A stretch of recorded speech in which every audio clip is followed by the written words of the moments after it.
नमस्कार दोस्तों, आप सभी का स्वागत है एक नए वीडियो में। दोस्तों, अगर आपको एक नया बिजनेस ओपन करना है तो उसके लिए आपको पैसों की जरूरत तो पड़ेगी ही, लेकिन दोस्तों आपको किसी के पास जाकर पैसे मांगने की जरूरत नहीं पड़ेगी, क्योंकि प्रधानमंत्री द्वारा पीएमईजीपी लोन स्कीम का जो बेनिफिट है उसका आप बहुत ही आसानी से लाभ उठा सकते हैं। दोस्तों, यह लोन जितना लेने में आसान है उतना ही ज्यादा यूज करने में भी आसान है, क्योंकि दोस्तों अगर आप 10 लाख का लोन लेते हैं तो आपको 35% की छूट के साथ 3.5 लाख रुपए आपका माफ हो जाता है। दोस्तों, इसका मतलब ये है कि अगर आप 10 लाख का लोन लेते हैं तो आपको मात्र 6.5 लाख ही जमा करने पड़ेंगे। 3.5 लाख जो है वो सरकार आपको माफ कर देगी। तो दोस्तों, 35% की सब्सिडी किसको मिलेगी, किसको नहीं मिलेगी, और यह किस टाइप के बिजनेस पर आपको यह लोन मिलने वाला है और किस टाइप के बिजनेस पर आपको यह बेनिफिट होने वाला है, इस लोन को लेने की प्रक्रिया क्या है, आवश्यक दस्तावेज क्या होंगे और उसके बाद लोन का मानदंड और क्राइटेरिया क्या होगा, ये सारी चीजें दोस्तों इसी वीडियो में हम डिस्कस करने वाले हैं। तो इस वीडियो को पूरा ध्यान से देखिए, और वीडियो पसंद आता है तो प्लीज वीडियो को लाइक करके चैनल को सब्सक्राइब करना बिल्कुल भी ना भूलिएगा, क्योंकि दोस्तों इसी प्रकार से यूजफुल वीडियो हम लाते रहते हैं। तो चलिए कंप्यूटर की स्क्रीन पर चलते हैं, वहां पर हम पूरी जानकारी लेंगे कि किस प्रकार से हम अपने पीएमईजीपी लोन को आसानी से सैंक्शन करवा सकते हैं। तो कंप्यूटर की स्क्रीन पर आने के बाद हम यहाँ पर जान लेते हैं कि हमको किन किन डॉक्यूमेंट की जरूरत पड़ेगी अपने पीएमईजीपी लोन को लेने के लिए। तो यहाँ पर आप देख सकते हैं, सबसे पहले है आधार कार्ड, उसके बाद आपको लेना है पैन कार्ड, परियोजना या प्रोजेक्ट रिपोर्ट। दोस्तों, इसमें जो भी चीजें आपको ना समझ में आए आप अपने सीए से पता कर लीजिएगा, वो आसानी से आपको गाइड कर देंगे। तो जैसे यहाँ पर प्रोजेक्ट रिपोर्ट होती है वो सारी चीजें आपको सीए आपको गाइड कर देगा। उसके बाद दोस्तों आपको शैक्षिक योग्यता की जरूरत पड़ेगी, जिसमें आपको कम से कम 8वीं पास तो होना कंपलसरी है। और उसके बाद दोस्तों आपको ईडीपी प्रशिक्षण लेना बहुत ही ज़्यादा आवश्यक है। ईडीपी प्रशिक्षण क्या होता है, ईडीपी ट्रेनिंग क्या होता है, उसके बारे में हमने एक डेडिकेट वीडियो बनाया है। उस वीडियो का लिंक आपको आई बटन में मिल जाएगा, नीचे डिस्क्रिप्शन बॉक्स में भी मिल जाएगा। आप वहां से जाकर देखकर बहुत ही आसानी से अपने ईडीपी ट्रेनिंग को कंप्लीट कर पाएंगे। और उसके बाद दोस्तों आपको आय प्रमाण पत्र की जरूरत पड़ेगी। अगर आप जनरल कैटेगरी से हैं तो आपको इसकी कोई भी जरूरत नहीं पड़ेगी। और उसके बाद आपको यहाँ पर कास्ट सर्टिफिकेट की भी जरूरत पड़ेगी, और सेम प्रोसेस इसमें भी है। अगर आप जनरल कैटेगरी से हैं तो आपको इसकी जरूरत नहीं पड़ेगी। उसके बाद अगर आप ग्रामीण क्षेत्र से हैं तो आपको निवास प्रमाण पत्र यानी कि रूरल एरिया सर्टिफिकेट की जरूरत आपको पड़ने वाली है। तो उसके बाद दोस्तों आपको यहाँ पर देख लीजिए, पासपोर्ट साइज फोटो की जरूरत पड़ेगी, बैंक पासबुक या स्टेटमेंट की भी जरूरत आपको पड़ने वाली है। उसके बाद दोस्तों आपको यहाँ पर देख लीजिए लैंड रिकॉर्ड डॉक्यूमेंट, यानी कि आप जिस भी जगह पर आप अपने बिजनेस को स्टार्ट करना चाहते हैं उसके रिगार्डिंग आपको दस्तावेज देने की जरूरत पड़ेगी। उसके बाद अगर आपके पास कोई इंश्योरेंस या बीमा है तो भी आप यहाँ पर उसको फिल कर सकते हैं। उसके बाद आपको यहाँ पर बैंक का स्टेटमेंट देना होगा, जो कि हमने इसके पहले आपसे बात किया था। उसके बाद आपको सिविल रिपोर्ट की जरूरत पड़ेगी। सिविल रिपोर्ट के बाद आपको यहाँ पर आपको ईडीपी प्रशिक्षण सर्टिफिकेट की भी जरूरत पड़ने वाली है। दोस्तों, ईडीपी प्रशिक्षण सर्टिफिकेट को हम कैसे डाउनलोड करेंगे, किस तरीके से इसको यूज करेंगे, उसके लिए भी हमने एक वीडियो बनाया है। उस वीडियो का लिंक भी आपको आई बटन में मिल जाएगा, नीचे डिस्क्रिप्शन बॉक्स में भी मिल जाएगा। दोस्तों, यह सारे वीडियो जो हम बता रहे हैं, इस वीडियो को देखने के बाद आप लास्ट में उस वीडियो को भी आसानी से देख सकते हैं, नहीं तो आप डिस्क्रिप्शन बॉक्स चेक कर लीजिएगा, वहां पर सारी वीडियोस के लिंक आपको मिल जाएंगे। उसके बाद दोस्तों आपको जीएसटी की जरूरत पड़ेगी और आईटीआर की। तो इन सारे डॉक्यूमेंट को लेने के बाद अब हम जान लेते हैं कि हम अपने इस लोन को कैसे अप्लाई करेंगे। दोस्तों, बहुत सारे भाइयों का जो पीएमईजीपी का लोन होता है वो सैंक्शन नहीं होता है। वो इसलिए नहीं होता है दोस्तों क्योंकि वो वीडियो को आधे छोड़कर चले जाते हैं, और वीडियो ना देखने के कारण आपको पूरी जानकारी नहीं मिल पाती है। तो मेरा आपसे यही अनुरोध है कि आप इस वीडियो को पूरा कंप्लीट रूप से देखिए। इस वीडियो को देखने के बाद दोस्तों आपको कोई भी समस्या नहीं होने वाली है पीएमईजीपी लोन के लिए। तो सबसे पहले दोस्तों हम जान लेते हैं कि हम अपने पीएमईजीपी लोन को किस तरीके से अप्लाई कर पाएंगे। दोस्तों, एक तो होता है बैंक में जाकर आप अप्लाई कर सकते हैं, एक होता है ऑनलाइन अप्लाई करना। तो आज हम आपको ऑनलाइन अप्लाई करना हम सिखाएंगे। दोस्तों, पीएमईजीपी के ऑफिशियल साइट पर जाने के लिए आपको किसी भी ब्राउजर में आपको लिखना है पीएमईजीपी। इतना लिखकर जैसे ही आप सर्च करेंगे पहली वेबसाइट आएगी, आपको उसके ऊपर क्लिक करके आप उसके ऑफिशियल वेबसाइट पर जा सकते हैं। नहीं तो नीचे डिस्क्रिप्शन बॉक्स में आपको एक लिंक मिलेगा, उसके ऊपर क्लिक करके आप यहाँ पर इस जगह पर आ सकते हैं। तो यहाँ इस साइट पर आने के बाद दोस्तों आपको सिंपली कुछ नहीं करना है, यहाँ से इसको यस कर देना है। उसके बाद आपको स्क्रॉल करके नीचे आना है। तो दोस्तों यहाँ पर पीएमईजीपी लोन के बारे में सारी जानकारी दी गई हुई है, जो हम इस वीडियो में बताने वाले हैं सेम चीजें आपको यहाँ पर मिलने वाली है। तो चाहे तो आप यहाँ से इसको पढ़ सकते हैं, बहुत ही यूजफुल गाइड होने वाली है। तो यहाँ से दोस्तों आप पढ़ने के बाद आप नीचे स्क्रॉल करके नीचे जब आएंगे, यहाँ नीचे आने के बाद दोस्तों आपको ऑफिशियल वेबसाइट का लिंक मिलेगा। तो सिंपली आपको इसके ऊपर क्लिक करेंगे तो यहाँ पर आप आ सकते हैं। दोस्तों दोनों प्रोसेस में आप कोई सा भी आप अप्लाई कर सकते हैं। तो यहाँ आने के बाद दोस्तों आपको अभी अप्लाई न्यू यूनिट के ऊपर क्लिक कर देना है, क्योंकि दोस्तों हम न्यू यूनिट के लिए अपने इस लोन को अप्लाई करने जा रहे हैं। तो यहाँ इसके ऊपर क्लिक कर देना है। दोस्तों जैसे उसके ऊपर क्लिक करेंगे तो आप यहाँ पर इस पेज पर आ जाएंगे। तो दोस्तों आप इस वीडियो को पूरा ध्यान से देखिए, एक एक स्टेप जो हम यहाँ पर लेने वाले हैं वो सारी चीज़ें आपको डिस्कस करने वाले हैं। तो यहाँ पर दोस्तों सबसे पहले आप देख लीजिए, जो भी चीज़ें यहाँ पर लिखा हुआ है सेम चीज़ें आपको यहाँ पर उसको फिल करना पड़ेगा। और यहाँ पर जैसे आप देख सकते हैं पहले नंबर पर आपको मिल जाता है आधार नंबर का ऑप्शन। अगर आपके पास आधार कार्ड है तो आप यहाँ पर उसको फिल कर दीजिएगा। अगर आपके पास आधार कार्ड नहीं है और आपने अप्लाई किया है तो आप अपने इनरोलमेंट नंबर को यहाँ पर भर सकते हैं। उसके बाद दोस्तों आपको यहाँ पर देख लीजिए एक सेलेक्ट का बटन मिलेगा, तो सिंपली आपको इसके ऊपर क्लिक कर देना है। इसके ऊपर जब आप क्लिक करेंगे तो यहाँ से देख लीजिए, अगर आप जेंट्स हैं तो आपको यहाँ पर श्री लगाना है, और अगर आप महिला एप्लीकेंट हैं तो यहाँ पर आप श्रीमती या एमएस कुछ भी लगा सकते हैं। उसके बाद दोस्तों यहाँ पर आपको अपना नाम फिल कर देना है। नाम दोस्तों आपको वही फिल करना है जो कि आपके आधार कार्ड में हो, यहाँ पर आपको साफ साफ देखने को मिल जाता है। उसके बाद दोस्तों आपको अपनी एजेंसी को सेलेक्ट करना होता है। एजेंसी को सेलेक्ट करने के लिए आपको इसके ऊपर क्लिक करना है, यहाँ से आपको दूसरे वाले नंबर पर क्लिक कर देना है। उसके बाद दोस्तों आपको अपना स्टेट सेलेक्ट करना पड़ता है। स्टेट को सेलेक्ट करने के लिए आपको यहाँ से स्टेट के ऊपर क्लिक करेंगे, आपको अपना स्टेट सेलेक्ट कर लेना है। उसके बाद आपको अपना डिस्ट्रिक्ट को सेलेक्ट करना पड़ता है इस वाली जगह में, तो आप यहाँ से अपने डिस्ट्रिक्ट को सेलेक्ट कर लीजिएगा। दोस्तों जैसे आप डिस्ट्रिक्ट को सेलेक्ट करेंगे तो आपके सामने इस प्रकार से एक पेज और ओपन होगा। तो आपको सिंपली इस वाले ऑप्शन के ऊपर क्लिक कर देना है, इसको चेक कर देना है। इसको चेक करने के बाद दोस्तों आपको यहाँ से थोड़ा सा स्क्रॉल करके नीचे आना है। नीचे आने के बाद दोस्तों आपको यहाँ से अपना लिंग सेलेक्ट करना होगा। यहाँ से अगर आप मेल हैं तो मेल, नहीं तो फीमेल। तो उसके बाद दोस्तों यहाँ पर आपको अपना डेट ऑफ बर्थ डाल देना है। जैसे आप यहाँ पर अपना डेट ऑफ बर्थ डालेंगे उसके बाद आपकी आयु यहाँ पर चली आएगी। तो यहाँ पर जैसे मान लीजिए दोस्तों आपको अपना डेट ऑफ बर्थ कुछ इस फॉर्मेट में आपको डालना होगा। दोस्तों इस वीडियो में एक छोटा और बड़े से बड़ा टॉपिक हम आपको कवर करने वाले हैं, जिसको देखकर दोस्तों आपको कोई भी प्रॉब्लम नहीं होगी अपने पीएमईजीपी लोन को अप्लाई करने के लिए।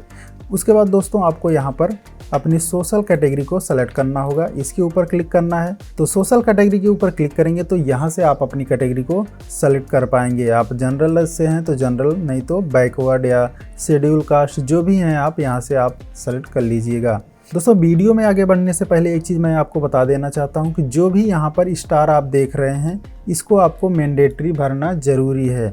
इसको आप इग्नोर नहीं कर सकते हैं, इसको आपको 100% भरना ही पड़ेगा। उसके बाद दोस्तों यहाँ पर देख लीजिए नॉट अप्लीकेबल, इसके ऊपर जब आप क्लिक करेंगे तो यहाँ से देख लीजिए आपसे पूछेगा कि आप नॉर्थ ईस्ट रीजन से हैं या हिल बॉर्डर से हैं या कोई और यहाँ से एक सर्विसमैन है या कुछ भी हैं। अगर आप इसमें से कोई हैं तो आप यहाँ से इसके ऊपर क्लिक कर सकते हैं। बहरहाल मैं इसको अभी इग्नोर कर रहा हूँ, इसको मैं छोड़ रहा हूँ। उसके बाद दोस्तों आपको यहाँ पर देख लीजिए शैक्षिक योग्यता की ज़रूरत पड़ेगी। तो दोस्तों आपको एकदम हायर शैक्षिक योग्यता की ज़रूरत पड़ने वाली है। अगर मान लीजिए आप इंटर तक पढ़े हुए हैं तो आपको हाई स्कूल का सर्टिफिकेट नहीं लगाना है, आपको इंटर वाला ही यहाँ पर फिल करना है। उसके बाद दोस्तों आपको सेलेक्ट के ऊपर क्लिक करना है और यहाँ से जो भी आप पास रहें यहाँ से आप उसको सेलेक्ट कर सकते हैं। उसके बाद दोस्तों आपको नीचे आने के बाद यहाँ पर आपको अपना एड्रेस भर देना है। उसके बाद नीचे वाले में यहाँ पर आपको अपना ब्लॉक भर देना है। आपका डिस्ट्रिक्ट ऑलरेडी यहाँ पर भरा हुआ है। अगर आप इसको चेंज भी करना चाहते हैं तो यहाँ से इसके ऊपर क्लिक करके आप उसको चेंज भी कर सकते हैं। उसके बाद आपको यहाँ पर अपना पिन कोड डालना पड़ेगा। पिन कोड डालने के बाद आप यहाँ पर अपना 2 मोबाइल नंबर डाल सकते हैं, एक इसमें डाल सकते हैं और एक इसमें डाल सकते हैं। इतना करने के बाद दोस्तों आपको यहाँ पर अपना ईमेल आईडी को फिल कर देना है। ईमेल आईडी फिल करने के बाद यहाँ पर आपको अपना पैन नंबर फिल कर देना है। इन सभी को फिल करने के बाद आपको स्क्रॉल करके नीचे आना है, यहाँ सेलेक्ट बटन के ऊपर क्लिक कर देना है। इसके ऊपर जब क्लिक करेंगे तो यहाँ से आप पूछेगा कि आप रूरल से हैं या अर्बन से हैं। अगर आप ग्रामीण क्षेत्र से हैं तो आप रूरल सेलेक्ट कर लीजिएगा। उसके बाद दोस्तों आपको यहाँ पर देख लीजिए प्रोफेशनल यूनिट एड्रेस का पता पूछेगा। दोस्तों अगर आपकी यूनिट आपके एड्रेस पर ही है जो आपके आधार कार्ड में है तो आप यहाँ से copy communication address to until address के ऊपर क्लिक करके, जैसे दोस्तों आप इसके ऊपर क्लिक करेंगे जितना भी आपने ऊपर यहाँ पर फिल किया होगा वो सारी चीज़ें यहाँ पर कॉपी होकर चली आएंगी। सेम चीज़ें आपको यहाँ पर वो ऑटोमेटिकली लिखा हुआ चला आएगा। और अगर आप अपने सेम एड्रेस पर नहीं कर रहे हैं तो यहाँ पर आपको उस यूनिट का एड्रेस जहाँ पर आपका अपना शॉप चलाना चाहते हैं आपको उसका एड्रेस यहाँ पर फिल करना पड़ेगा।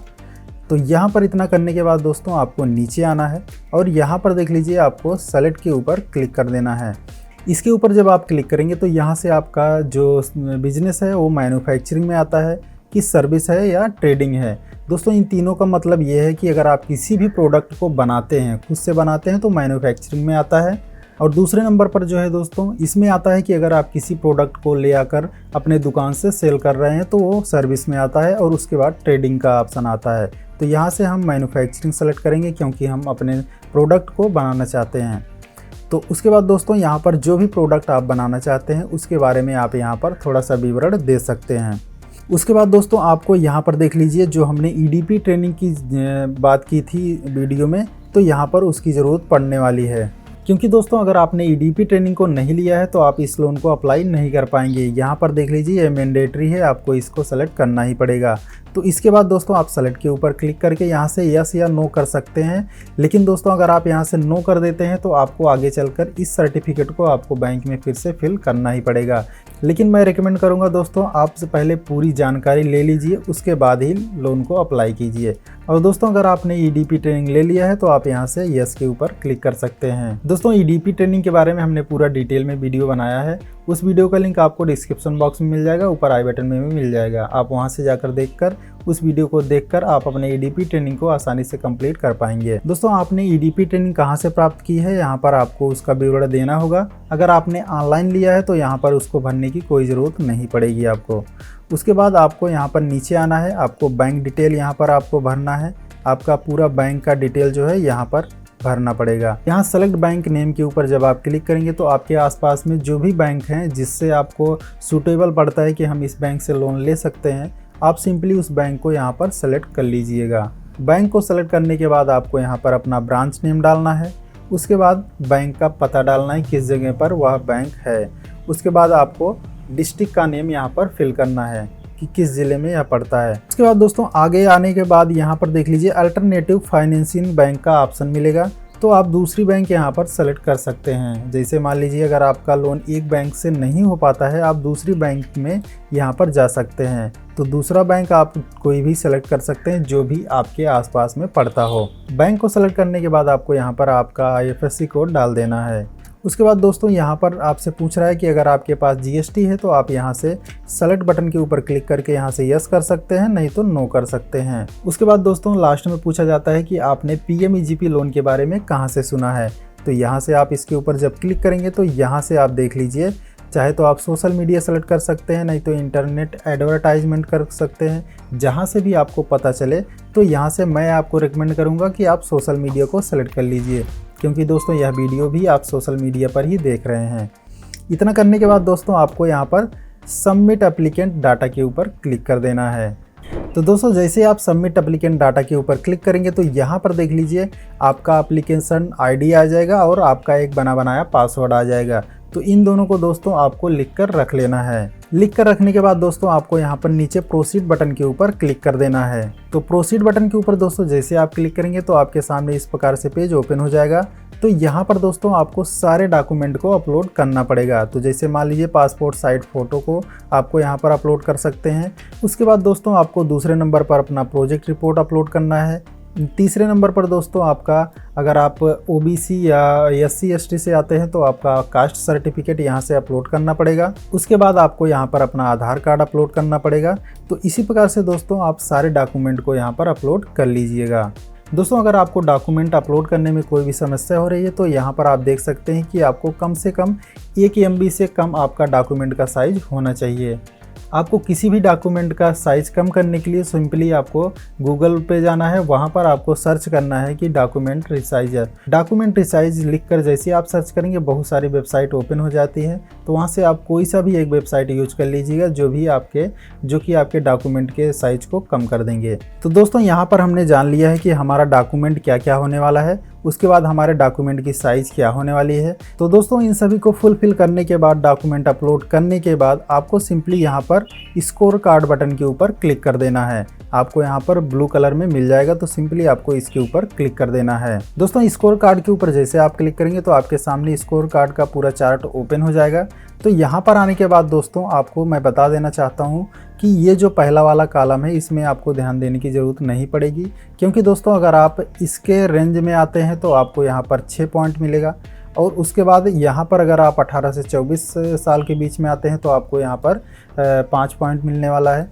उसके बाद आपको यहाँ पर 41 से 49 हैं तो 3, और उसके बाद अगर आप 50 तक हैं तो यहाँ पर आपको 2 पॉइंट मिलने वाले हैं। ये ऑटोमेटिकली आपको इतने मार्क मिल जाएंगे। तो दोस्तों यहाँ पर आपसे पूछेगा कि ऑनरिंग या हाउसिंग, तो इसके बारे में हम थोड़ा सा डिटेल में जान लेते हैं।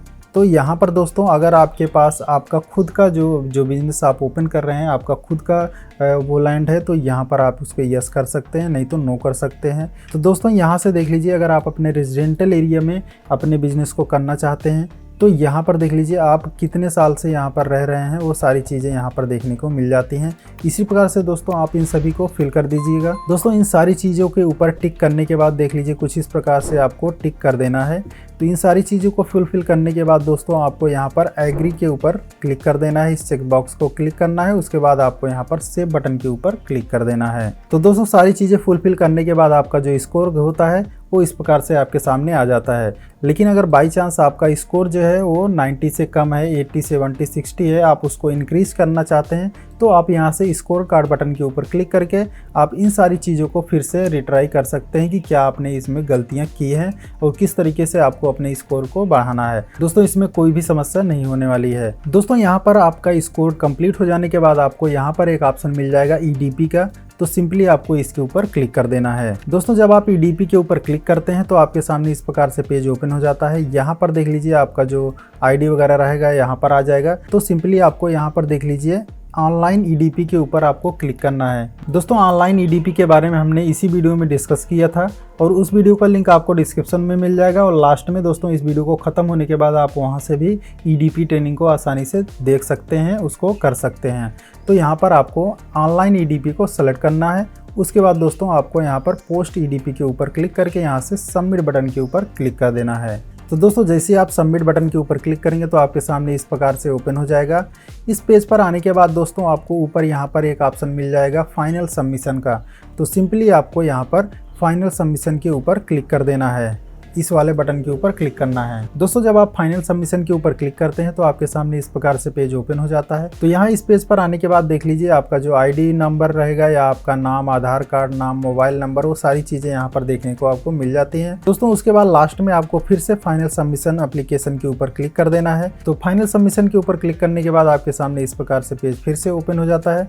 तो आपको यहाँ पर प्रिंट एप्लीकेशन के ऊपर क्लिक करना है। इसके ऊपर क्लिक करके दोस्तों आप अपने फॉर्म को प्रिंट कर सकते हैं या फिर PDF फॉर्मेट में उसको डाउनलोड कर सकते हैं। दोस्तों प्रिंट एप्लीकेशन के ऊपर जब आप क्लिक करेंगे तो आपके सामने इस प्रकार से पेज ओपन हो जाएगा और यहाँ से आप अपने फॉर्म को देख सकते हैं। आपका यहाँ पर सारी डिटेल यहाँ पर देखने को मिल जाती हैं। तो इसी प्रकार से दोस्तों आप बहुत ही आसानी से अपने PMEGP लोन को अप्लाई कर सकते हैं। दोस्तों अब हम जान लेते हैं कि किनको यह सब्सिडी मिलने वाली है और किनको नहीं मिलने वाली है, या फिर किन बिजनेस पर हमको यह सब्सिडी मिलने वाली है। दोस्तों PMEGP लोन का जो बिजनेस लिस्ट है वो बहुत ज़्यादा बड़ा है। तो दोस्तों अगर पॉसिबल होगा तो मैं यहाँ स्क्रीन पर आपको प्रोवाइड कर दूंगा। और उसके बाद हम जान लेते हैं कि किन किन लोगों को 35% की सब्सिडी मिलेगी और किन किन लोगों को 25% की सब्सिडी मिलने वाली है। दोस्तों अगर आप जनरल कास्ट से हैं तो आपको 25% की सब्सिडी मिलने वाली है। और दोस्तों अगर आप जनरल को छोड़कर किसी और कास्ट से हैं तो आपको 35% की सब्सिडी पूरी मिलने वाली है। और उसके बाद दोस्तों हम जान लेते हैं कि किन किन बिजनेस पर यह मिलने वाला है। दोस्तों PMEGP का यह लोन केवल नए बिजनेस के लिए उपलब्ध है और अगर आपका ऑलरेडी कोई बिजनेस चल रहा है और उसके ऊपर आप लोन लेना चाहते हैं तो ये पॉसिबल नहीं है। तो दोस्तों यह रहा PMEGP के बारे में पूरा डिटेल में जानकारी। तो आपको यह वीडियो कैसा लगा कमेंट करके जरूर बताइएगा और लोन से जुड़ी किसी भी जानकारी के लिए दोस्तों हमें कमेंट जरूर कीजिएगा। जो भी समस्या होगी मैं उसको सॉल्व करने की पूरी कोशिश करने वाला हूँ। तो अगर आपके लिए यह वीडियो थोड़ा सा भी यूजफुल रहा हो तो प्लीज़ इस वीडियो को लाइक करें, चैनल को सब्सक्राइब करें। मिलते हैं फिर किसी यूजफुल वीडियो के साथ, तब तक के लिए जय हिंद, जय भारत।